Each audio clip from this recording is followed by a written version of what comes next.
there, everyone. Welcome back to James Redmond TV and welcome to another Redmond Roundup. It's boss that have you all. It's been an amazing series so far, the Redmond Roundup. It's now getting better. We're getting more stacked shows. We're getting improved music. People seem to like the music more, which I thought was going to be a near enough impossible task, but why am I the postman? It's because I always deliver. But guys, thank you for the support and thank you for bearing with me through all these times of, ups, downs and roundabouts. That's what life's about, though, and I'm glad that you get to sort of see it from this point of view, that you can overcome certain things. And yeah, it's boss, innit? Boss. YouTube platform, community that we've built, it's amazing. But we've got another stacked show, and I think it's very important that I bring these stacked shows in terms of topics and in terms of guests, as that's what I want this show to be. I want it to be 30 to 40 minutes of constant entertainment. And, tonight, in terms of the build-up of what we've got to talk about, I want to mainly talk about and delve into one big topic at the start of tonight's show, which is going to be about Liverpool bouncing back next season, because I'm not so confident about our bounce back. Now, listen, is it possible for Liverpool to go out and get players and do these things and adjustments? For sure, and we're going to talk about that. But we're also going to talk about the likelihood based on what we've seen in previous transfer windows. So that's one huge topic that I want you to interact with, because I am going to use this as the sort of sequel to what will be a main discussion between me and you. So any point you disagree with me on, mainly the ones you disagree with, put in the comments down below. I want to see a bunch of comments just saying, James, you're wrong, because...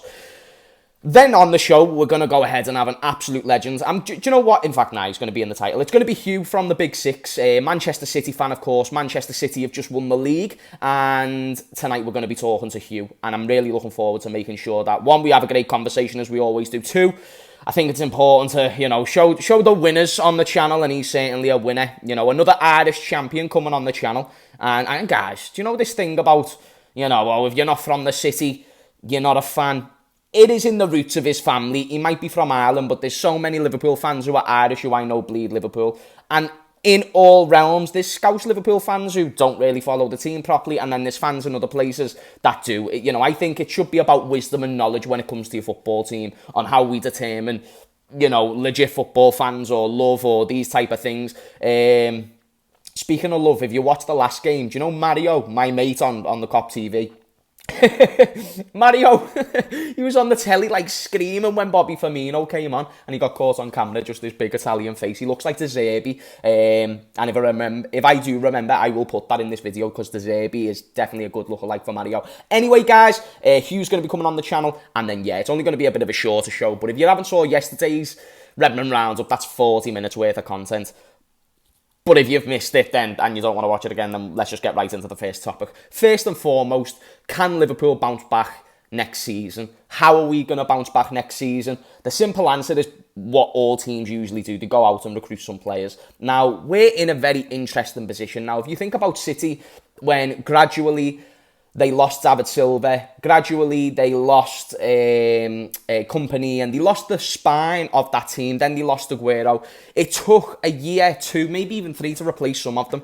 And when I look at our situation and when I think about Liverpool, and Mane's left, Gini Wijnaldum's left, now we're getting into a position where Bobby Firmino's leaving. Have Liverpool done the Manchester City and got the players before they really elevate? So Manchester City, for instance, they got Rodri, poor first season. They got Mahrez, underwhelming first season. Jack Grealish was called a flop after the first season and is now the best player in the team. In some people's eyes, of course, De Bruyne and these type of people. Very few signings, the point that I'm getting to, the very few signings at Manchester City have really hit the mark straight away. Even Nathan Ake this season's came into his own. I think John Jones, that was the UFC fan in me. John Stones has become one of the greatest centre-backs of all time in the Premier League. And if people want to disagree with me on this, then fine. But the way people like to say longevity he will have over Virgil van Dijk, most likely, when the careers end, because I think John Stones, he joined City in 2015. He's got multiple league titles, so from that aspect, he's got to be respected. Now, of course, peak Virg, that's not the conversation I'm having. I'm talking about longevity, how long he's been a great centre-back from the days that he was at Everton all the way till now. But Pep Guardiola elevated him to the point where John Stones is running doing like Joel Matip runs into the midfield against Real Madrid in the Champions League semi-finals.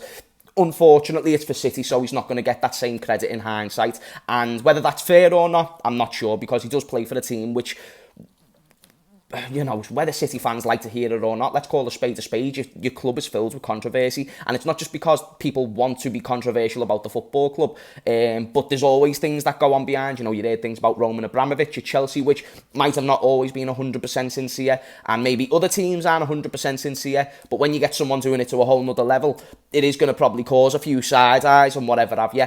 I look at it as the game is the game, and if you can get away with what you can get away with, then get away with it. And I don't believe in reclaiming Premier League titles that have already gone. But the point that I'm getting to is that John Stones, Rodri, Mahrez, these type of players, they took a year or two to evolve into the team. Do Liverpool have those players? Do we have that next CDM in the team? Is it Bajcetic?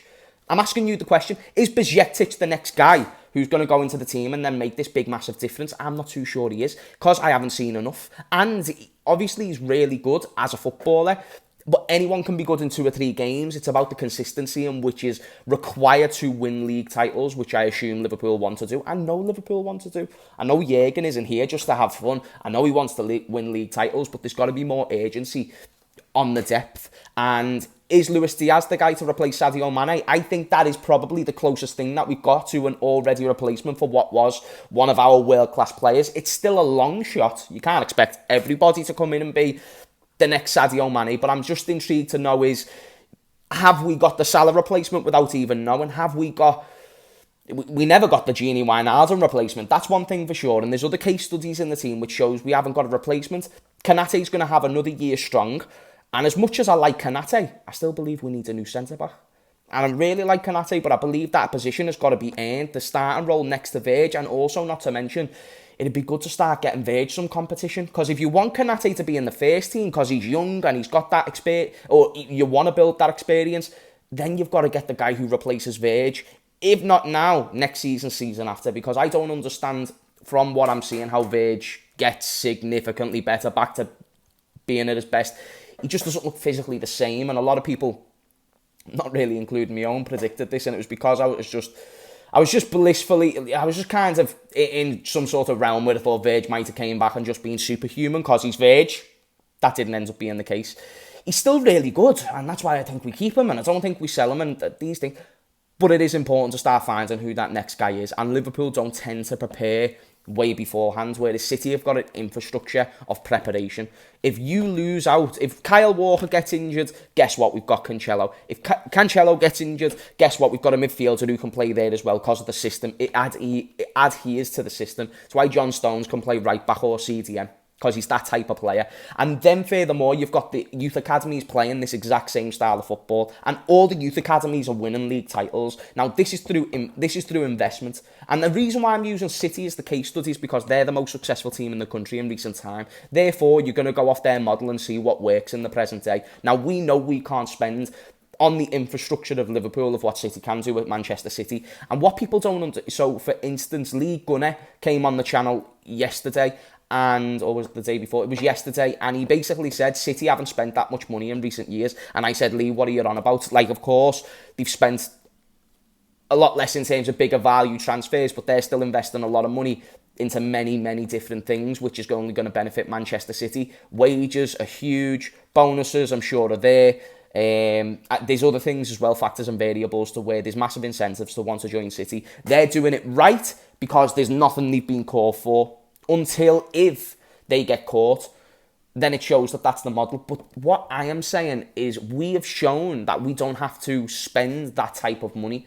But can we be so precise in our selecting when it comes to getting players? That's what I'm wondering. And can we be ambitious and get depth in every single position in the case that there could be potential injuries? And then if that upsets the apple cart, if we don't get a lot of injuries like the league winning season, and then it gets to a point where we've got too big of a squad and you need to offload a couple of players. Imagine if Naby Keita wanted to leave Liverpool a year after he joined. You're still getting 20 to 30 million for him again. Someone in the Bundesliga would have jumped on it. He's only been crap for a year, barely being given a chance. Let's bring him back in. That's the type of players that we need to look for. And if they want to go because of the lack of game time, because we haven't been getting injuries, then let them go. You might lose a little bit of money on an asset, but again, if trophies really mean that much to you, you need to do what is necessary in the short term. Get big squads. Because if we're always going to go with the idea small squad's a good idea, then you're going to keep getting what you've been getting. Especially if you want to maximise the football. Pep Guardiola's shown that big squads work. Sir Alex shown that he could dive in and use a Phil Jones and a Chris Smalling and maximise them. These are the things where, you know, Phil Jones, for instance, in that reference, he is someone who, as a young talent, he was one of, like, the better centre-backs in the league in, like, when he was at his prime, and I understand that's just gone over people's heads. His prime was, 12, 13, 11, 12, these years. Was he world-class? No, but there can be years where one position massively lacks. Like, look at the number 10s in the Premier League right now. Look at the number 10s in the Premier League right now. Now, let's go back. There's barely any, by the way. So you've got De Bruyne, who's more of an 8, and then you've got Odegaard, who's also similar in that role. Besides Odegaard, I don't see anyone thriving in that number 10 role. I don't see Havertz playing it for Chelsea. I don't see Mount playing it for Chelsea. And these are just guys who I know are originally number 10s who aren't no more. Phil Jones was in an era where Ferdinand was getting older. You know, John Terry was at Chelsea coming towards the end. Still really, really good, but he was coming towards the end. There was definitely other centre-backs of some sort of quality, but it went to the level where it was impossible for Phil Jones to have a good year or two and then get them players in. So we've got to be precise when it comes to our decision-making, but we've got to make that squad bigger. And if we don't, then I'm going into next season with no ambition. Because then it's tough, because now we've lost 3-4 midfielders. If we don't get 3 or 4 midfielders, then what are you doing? Are you sticking with Bajcetic? Are you sticking with Curtis Jones? Are you sticking with Tyler Morton? I'm all for giving the youth a chance. I think that's a beautiful thing, you know, saving orphans from trees. It's boss, but the main important thing is winning. At least I would assume. I feel like that would be the most beneficial thing for the football club, and I don't see anyone who's been out. Tyler Morton's done fine at Blackburn. And then in the current crop, Bajcetic has had 3 or 4 games, so how come we can just rely on Bajcetic immediately without even a question? Because let's be honest, names are one of the biggest villains in football. Because, for instance, do you know McAllister was called Lionel Fernandez? Lionel Fernandez, and yet I just combined 2 Argentinian names. Lionel Fernandez, if he was called Lionel Fernandez instead of McAllister, which is the most British Argentinian name that I've ever heard, so many more people would be jumping on the McAllister bandwagon because of the name. And then they looked at the fact that he's got 6 Premier League goals and, stay away from that. I used to think McAllister was Scottish. When I saw Brighton had a player called McAllister, I thought he was Scottish. I saw he was Argentinian. I thought that was like a Brereton Diaz situation. Do you know the fella from Chile who plays for Blackburn? He plays from Chile. He sounds like he's from a council estate. Not, and that's a Scouser saying it, and I actually did grow up in a council estate. There's nothing against people in council estates.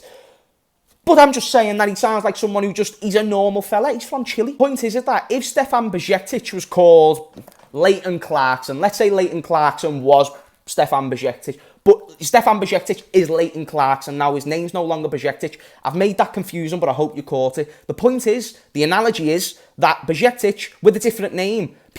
Why do people not want to see Tyler Morton starting in the 11? Because his name's Tyler Morton. Whereas Stefan Bajcetic, everyone saw the thing with him and Thiago having an uncle and a brother and put 2 and 2 together and said he's a senior. And Bajcetic is quality. I actually believe he can become boss. But does that mean we don't go out and buy a number 6? Because I believe that's a possibility. I hope it's not, and I hope I'm wrong. But based on what I've seen, if it's not super necessary, Liverpool won't go out and do it. We literally went into a season with 3 centre-backs of Joe Gomez, Joel Matip and Virgil van Dijk. Joe Gomez and Joel Matip were 2 of those 3 centre-backs.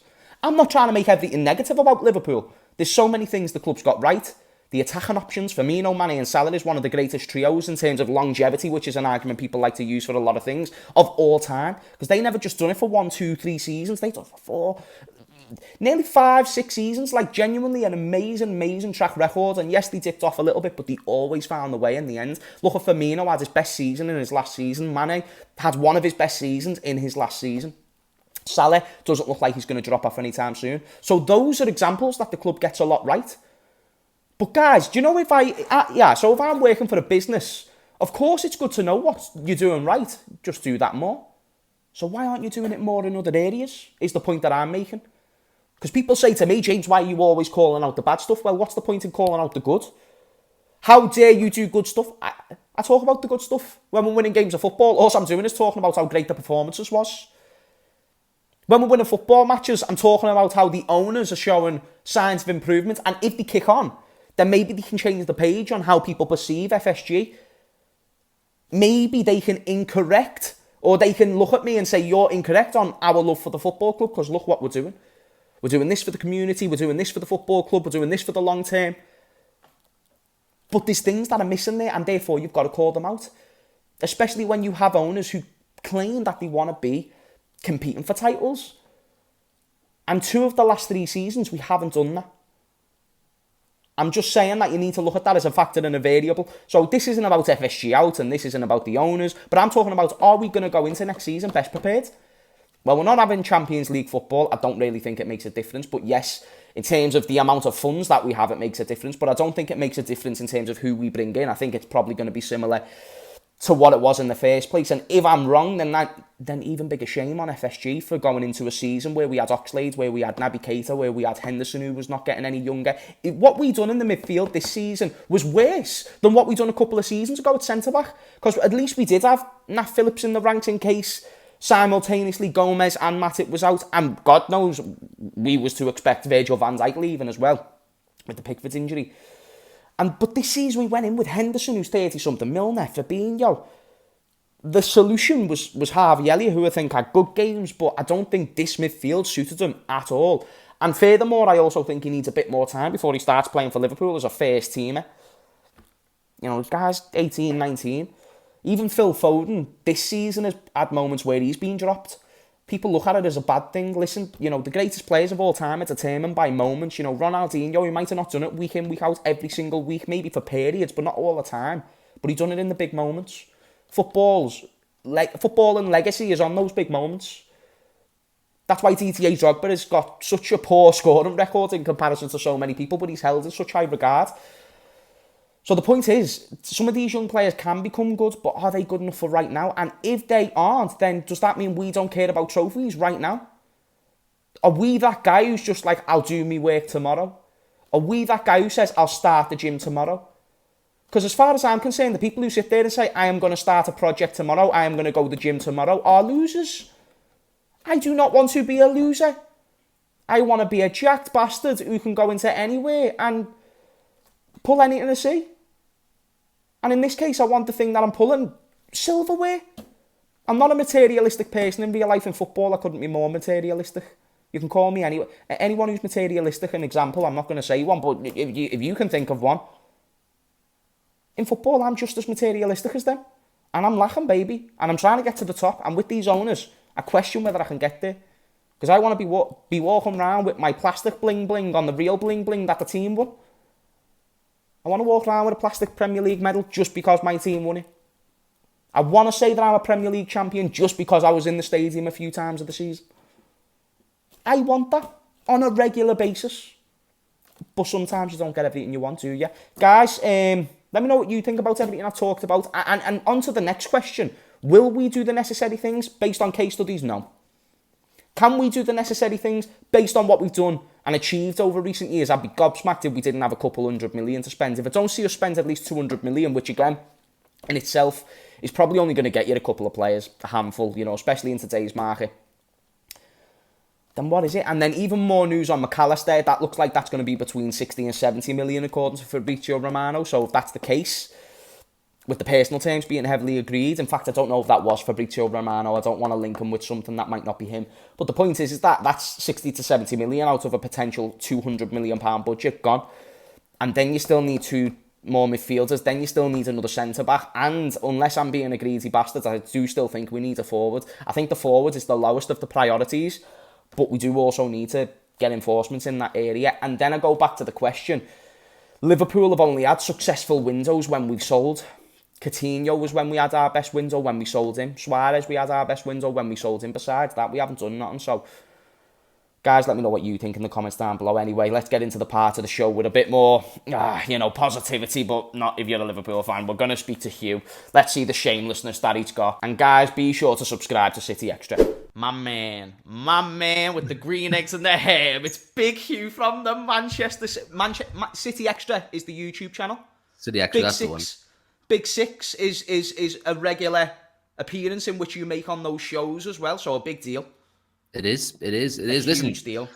Thank you very much, James. It's been a while since me and you had a chat, and you're definitely one of my favorite people in this space to speak to. So I couldn't turn down the opportunity to have a good chat. So listen, thank you for having me on. I'm looking forward to having a good conversation, as we always do. In any realm of life, it'd be great to have a champion on the podcast. In this case, I don't think it's great to have a champion on the podcast because it's in spite of me.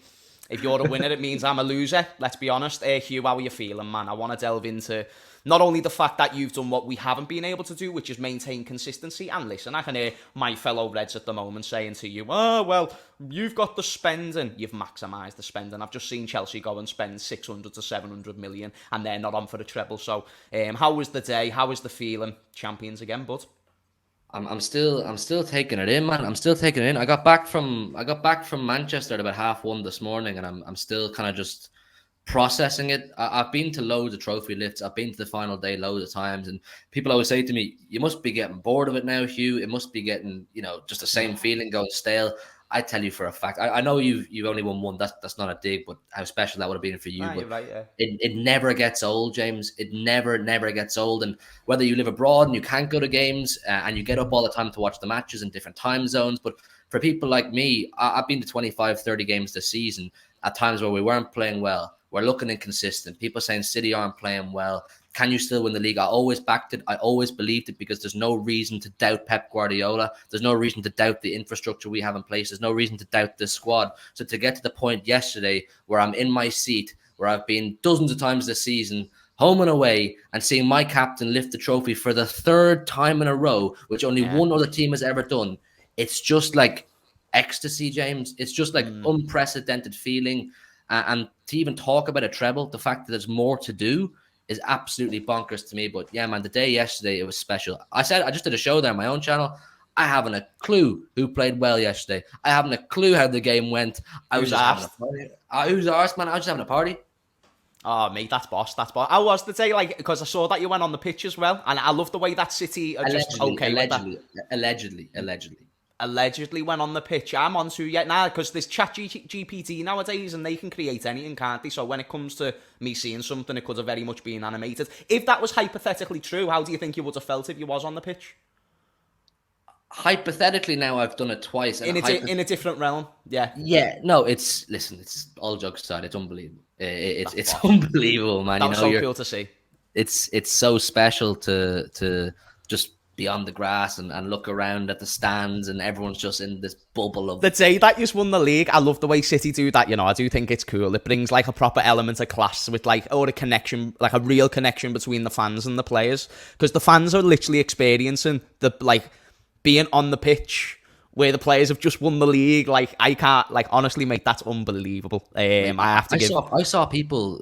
allegedly, once again, I have to be careful how I use my words here, but I might have seen people literally tearing up the turf off the pitch and putting it in their pocket as like a piece of memorabilia, if you like, because this is how special it is for some people. So I'm sure City can afford some new grass, so I'm sure they'll be fine.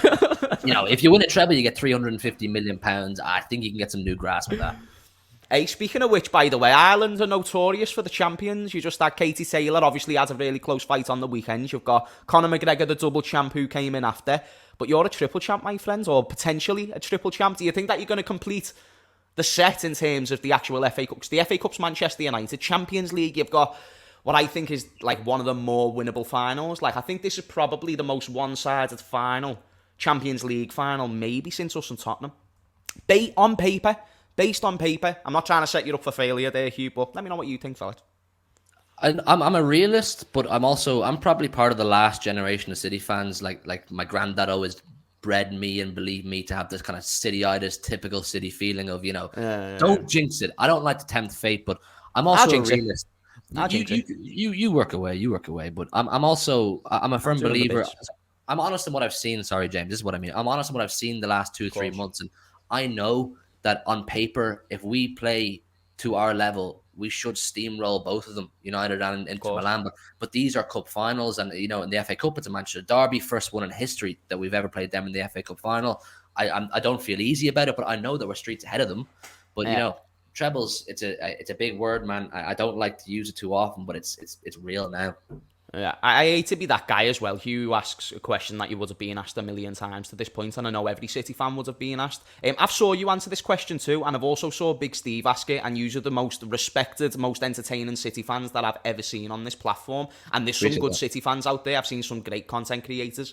And you said that you would rather the FA Cup win opposed to a Champions League win. Steve then came on the show, and I saw where you were coming from. Because that's historic. You can't lose a final to Man United, especially now that even though they're the big dogs in terms of numbers and fan base, in terms of those type of numbers, volumes of fans, yous are now catching up in terms of that silverware. Slowly but surely, they had a massive gap for 20 years and whatnot. But slowly but surely, you're getting there. Where do you see it now that you've heard? Because Steve then came on the show and said, but listen, a Champions League is... a FA Cup final, yeah, that gets bragging rights over United, but a Champions League, that still also gets bragging rights over United because they can no longer say, you haven't won that trophy. It's a disgusting question. It's a horrible question. I hate it. And the beauty of it is it's hypothetical because we can go on and do both. And that gives me a lot of comfort. But, about up until the last kind of 5-6 days, my thought process was as you would have seen in the Big Six, which is that, no, do not lose a cup final to Manchester United in spite of anything. I don't care what's around it. I had this bitter child in me from, my childhood when I was traumatized by them and they're winning everything around them. And now it's just every time I get to stick it into them, I want to do it. And then I went to the University of Big Steve. I paid my fees. I enrolled. I took my classes. I sat my exams. And I saw the bigger picture. James. Jeez. I do realize that Man United are not the be-all and end-all, and we have an opportunity to do something special. And us winning the Champions League would hurt them a lot more. I'm not saying I want to win trophies in the base that it hurts Man United, but in the context of this question, it's a bigger trophy, and it still hurts them because the only reason why you'd want to win the FA Cup above the Champions League is if it's against Man United and you want to beat them in the final. But why do you want to beat them in the final? Because it hurts them, and also you don't want to lose because it'll hurt you. But then if you win a Champions League, you're still getting both results. You're happy because you've just won a trophy, an even bigger trophy than the FA Cup, your first one that you've ever won in your history, and then United are also sad in the dumps because that's one less thing that they can't use against you is that Champions League. Once that's out the way, Hugh, you'll see what I mean, brother. It's one of the greatest feelings of all time. I don't know if you're bracing yourself for it, but honestly, brother, tell me. I actually want you to describe it to me because I've thought about this. I thought I was going to get it in Porto 2 years ago. When the final whistle goes, you've lived to the Champions League. When was your first? When you were alive? 2006? 2005 was when we first won the Champions League. Yeah. And luckily, I'm actually still... just about that was when, because I've been into football since I was like 2 apparently. I can't remember when I was 2, but apparently I used to sit there and watch the screen when I was 2. But then from about 5 onwards, that was when I can start remembering stuff. And it was around that do you know the Olympiacos game when Gerrard scored that screamer? In 2005. That was my first ever game. So that was the campaign in which we ended up winning the Champions League. So as a kid, I didn't realise. So when we beat Spurs, and it was when Origi got that goal. In the latter part of the game when Origi scored in the 87th minute, scored it on his left foot. A brilliant finish, really a man for the big moments. There's certain people who are allocated to the big occasions. Divock Origi was just one of those players. And when you're lifting that trophy, a culmination of things, the years of failure, missing out on the league to you that very same season. Yep. The fact, even Jordan Henderson afterwards going over to his dad. And I think his dad at the time just beat cancer. Don't want to say that for 100% certain, but I saw a story. You're right. I think you're right. I remember that. And they had a hug afterwards. That was beautiful. All the way to the trophy lift. And then it's all about the pictures after, and you'll know this and attest to this with the Premier League. And I don't want this to be an arse-licking session, but you'd ask me how it was to win the Champions League. It was the ultimate feeling. And I've done both. And you said once, I'm happy that I've won the league to know what it's like, what the comparison is. And people say to me, you never got to celebrate with fans. Allegedly, that might not be true. Allegedly, and I'm taking some of your things here. Allegedly, maybe I was outside, and that's allegedly in a different universe. I don't know. Maybe with thousands of other Liverpool fans who was doing the same thing. Maybe, but who might question that? Who? But yeah, lads, it was just a great experience from start to finish. I mean, the whole campaign, you've just beat Real Madrid as well, which is something that I can't say we've done. The last time we beat them, I believe, was 2009, when Gerrard scored, a long time ago. So yeah, mate, this won't even just be a like the names you've got on your Champions League resume this year is insane. In fact, I want to ask you a question now in hindsight, because this is the debate that me and you would have had before. But I want to know now that you've been through more in the Champions League. What do you think is easier to win, the league or the Champions League? Oh, I think I still stand by the Champions League is probably easier to. I think Why? they both just because it's a shorter competition. I think a 38 game campaign, it speaks for itself. I do appreciate that they pose different challenges. I think there's a different mentality required to get over the line in the Champions League, and there's a certain element of psychology. But in the Premier League, you can get yourself into what we have done in almost an autopilot mode, where you maintain a certain standard. You just go 3 days, 3 days, 3 days, game. But the Champions League comes along. I don't know what it is. Is the lights? Is it the music? Is it the banner in the centre of the park? It just changes the whole dynamic of the occasion. And that's why, listen, I was at the game the other night against Real Madrid in the Etihad when we beat them 4-0. And that was different. It was a different feeling to me, or for me to say, beating you, in one of our title run-ins in the last few years. It was just like, wow, this is, the whole world is watching this. And we've just slapped up 14-time European champions who knocked us out last year in embarrassing fashion for us, where we bottled it. It felt like an overcoming the hurdle kind of moment. Like we'd overcome a hoodoo or whatever you want to call it. And now it's just a case of Istanbul, can we go and see it out? My dad made a point to me. He was like, beating Real Madrid 4-0 that night might potentially be better than the moment you actually win the Champions League, because it was such a significant moment for our club to overcome. When we beat Barcelona 4-0, that was the moment of the season when we beat Barcelona 4-0. So your dad's would you say that beating Barcelona was better than actually winning the Champions League? Not even a quite. No, like it was a part of it. It was the first leg of the Champions League final type thing, because it was just one of those things where to make that trophy lift so special, you had to have overcome some sort of adversity to get there, to where it's going to feel like such a relief. If you just battering teams in the Champions League 8-9-0, then it's different. But when you've overcame a 3-0 deficit to Barcelona, where they've got Lionel Messi, Suarez is playing for them, Coutinho just joined them, all these factors and variables, you're thinking to yourself, this is just not going to be our day. But then you get the factors of Trent doing the quick corner and just goal after goal. Robertson gets injured. Gini has to come on at half time. Gini gets 2 goals. Whenever did Gini get 2 goals in a game? For us, never. So that was the moment for me. So your dad's got a point there, is what I was going to say. In response to what you just said, though, Hugh, just based on the original question, I think it's difficult to say longevity is the sole factor. I get the factor 38 games is definitely for sure true, but I think, so how would you define the most successful team in England? It's probably going to be on who's got the most trophies. If we're going off all time, is that something that you'd agree with to a degree? Yeah, I would, yeah. The team who's got the most trophies is the most successful team. So on that same thing, you're going off stats to say, okay, that's the most successful team. A stat that is true is that teams that isn't called Nottingham Forest have won more leagues than Champions Leagues. Managers, like the majority of them, have won more leagues than Champions Leagues. Pep will attest to how difficult it's been. You're not in the Champions League every season if you're a Manchester United, for instance. So although entities like City can keep that consistency, there's teams like United who can drop off temporarily where they go out of that competition. So you're not in it every season. And you said it before, it's not just longevity that's a factor. It's also the maximum amount of other variables. You're not just playing one of the best teams in another league. You're also going to their stadium. You're also going under those lights. You're also taking in all those micro circumstances. And last thing, I also think it's more of a sustainable factor, because there's where City have smashed it. They haven't just focused on the 11 like what a lot of teams with money do. Chelsea's tried to do it, and look how it's gone for them. Yous have built an infrastructure, an elite infrastructure with the funds that you've got. You've built an amazing academy. You've got players coming in and out. You've got someone like Calvin Phillips sitting there and he doesn't play. And I'd take him in my starting midfield, and I'm not messing. I'd take Calvin Phillips in my starting midfield. So the point that I'm saying isn't that that way in a dig. I just want to let you know how good your club has run or has been run. You know it. And I bring that up because you still haven't won the Champions League. So statistically, if we're going to agree that the most successful team in the league must be the team that's got the most trophies, then mustn't we agree that stats suggest that the Champions League is harder to win than the Prem?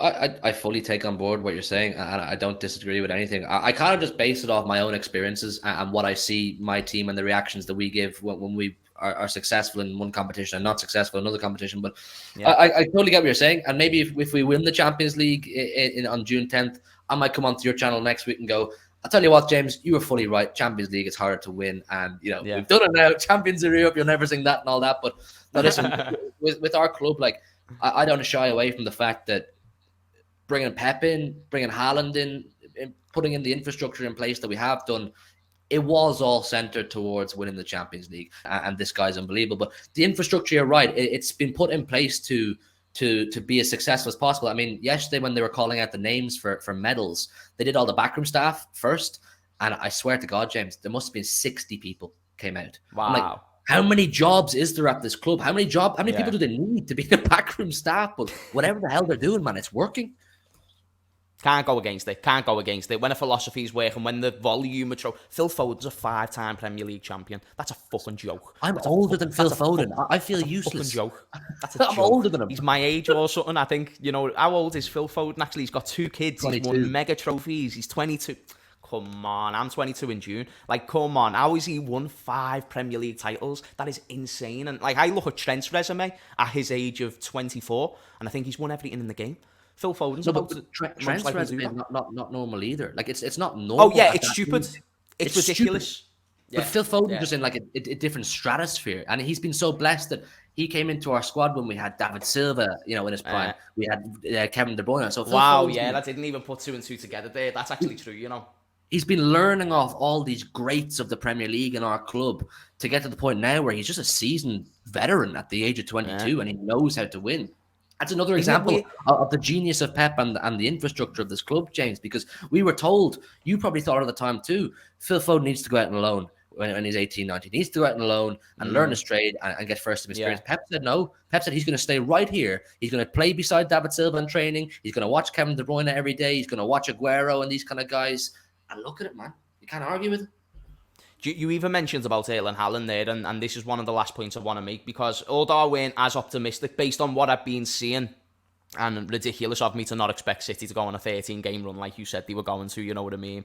But I suggested that Haaland was that Champions League player. He was the one to get you from the semi-finals or the final to the winners. And that's like, when we sign Nunes, for instance, the objective of replacing someone like Mane is to hope for 80 million is the hope that they're going to get you from second to first. And I never believed that Nunes was going to be that player in the short term, and I still have me doubts for the long term. Whereas Haaland, I believe he was that player for you in the Champions League, the clutch player, the guy who, if it is a narrow game against Real Madrid or Inter Milan, he's the guy who's going to get you out of it. He's going to score 2 or 3 goals, or he's going to be a head case to where it's going to create space for other players, exactly like what's happened.